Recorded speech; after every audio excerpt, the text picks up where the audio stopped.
প্রায় 2 ঘন্টা আমরা উবু হয়ে মাথা নিচু করে ওইভাবে ছিলাম। এটা আমি নিশ্চিত না, আমি একজন আমাকে বলেছে, আমার দেখা নেই, তবে হতেও পারে, গন্ধ দিয়ে হতে পারে, বলা হয়েছিল যে যেই জায়গাটায় ঘাটে, যেই জায়গায় টার্মাকের উপর আমাদের বসানো হয় সেইখানে কি তারা গিয়ে পেশাব করেছিল, তারপরে আমাদের ওখানে বসানো হয়েছে, ইসরায়েলিরা পেশাব করেছিল। তারপরে আমার জন্য যেটা সবচেয়ে খারাপ লেগেছে সেটা হচ্ছে, আমার তো পাসপোর্ট ছিল, তা পাসপোর্ট নিয়ে সে সেই মাটির মধ্যে পাসপোর্টটাকে ফেললো, যেটা আমাকে সবচেয়ে বেশি বলবো আঘাত করেছে। ফিজিক্যাল আঘাতের চাইতে সেটা আমাকে বেশি লেগেছে। আমি ওটা নিয়ে আবার নিয়েছি, আমার থেকে কেড়ে নিয়ে আবার ফেলেছে, আমি আবার নিয়েছি, আবার ফেলেছে, এবং তারপরে আমার উপরে চড়াও হয়েছে।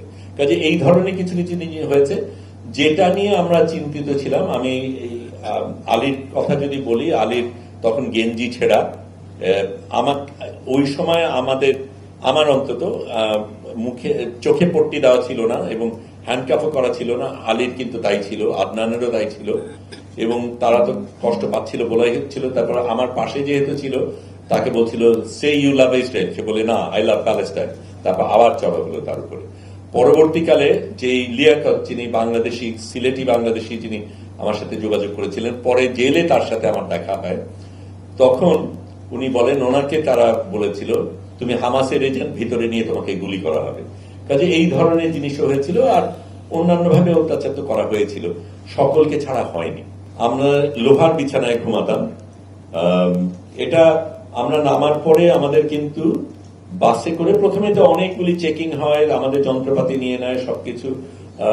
তারপরে আইনজীবী, ভাগ্যিস আমরা প্রস্তুতি নিয়েছিলাম, আইনজীবী আমাদের প্রথম সই করার সময় একটা ডকুমেন্ট সই করতে হয়, সেই ডকুমেন্টে লেখা যে আমি অবৈধভাবে ঢুকেছি। আমরা আগেই সিদ্ধান্ত নিয়েছিলাম এই মুসলিকে আমরা সই করব না, কারণ আমরা তো অবৈধভাবে যাইনি, আমরা আন্তর্জাতিক পানিতে ছিলাম এবং এই অবরোধটা অবৈধ। কাজে আমরা নিজেদের অবৈধ বলবো কেন? সেটা অবশ্য আমরা আইনজীবীদের সাথে আলাপ করে নিয়েছিলাম। আরেকটা ফর্ম ছিল, সেটাও কিছুটা ওই রকমের। এই দুটোর কোনোটাই আমরা সই করবো না বললাম। তৃতীয় একটা ফর্ম, যেটা আইনজীবী আমাকে অবশ্য বলেছিল আইনজীবীকে পাওয়া যাচ্ছে না, আমি বলছি আমি আইনজীবী ছাড়া বসবো না। তারপর আইনজীবী আসলো, আমরা আগেই প্রস্তুত নিয়েছিলাম, আমরা ওই যে বললাম রাত জেগে সবার ছবি সবকিছু পাঠিয়ে দিয়েছিলাম, যে আইনজীবীরা সেভাবে এসেছিল, এবং আইনজীবী আমাকে বলেছিল এইটা তুমি সই করতে পারো, আমরা রেকমেন্ড করি, সেটা হচ্ছে 72 ঘন্টার মধ্যে আমাকে যেন ডিপোর্ট করা হয়, যাতে আমাকে জেলে না রাখা হয়, সেইটা আমি সই করি। তো সেই জায়গাটা হওয়ার পরে আমাদের অনেকগুলি ধাপের পরে আমাদের একটা বাসে উঠানো হয়। সেই বাসে এরকম আমরা একদম ঠাসাঠাসি 4 জন পাশে বসলে যেরকম হয়, ওইটার আমি মেপেছিলাম, যদিও পট্টি দেওয়া ছিল, আমি ফাঁকতালে আমার এটাকেও একটু ম্যানেজ করে, পট্টিকেও ম্যানেজ করে আমি দেখতে পেরেছি যে কারা ছিল তা তো আর বোঝা যায়নি, কিন্তু 4 জন আছে, আকারটা ধরতে পেরেছি। এটা ছিল আনুমানিক 2 ফুট বাই 5 ফুট একটা কক্ষ, তার মধ্যে আমরা 4 জন বসে লোহার ইসের মধ্যে। প্রচন্ড ঠান্ডা,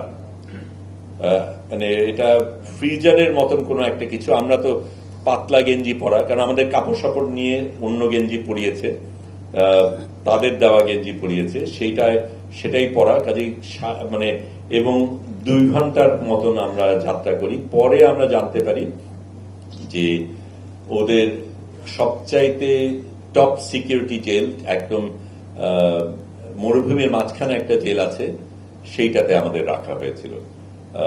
তারপরে আমরা অবশ্য আগে সিদ্ধান্ত নিয়েছিলাম আমরা হাঙ্গার স্ট্রাইক করব, আমরা খাইনি, কিন্তু সকলের শরীর তো একই রকমের না, কারো কারো প্রয়োজন ছিল। এই 2.5 দিন আমরা ওখানে ছিলাম, জেলে ছিলাম, সেই সময় 1 প্লেট খাবার দেওয়া হয়েছে, যারা খেয়েছে তাদের। আমরা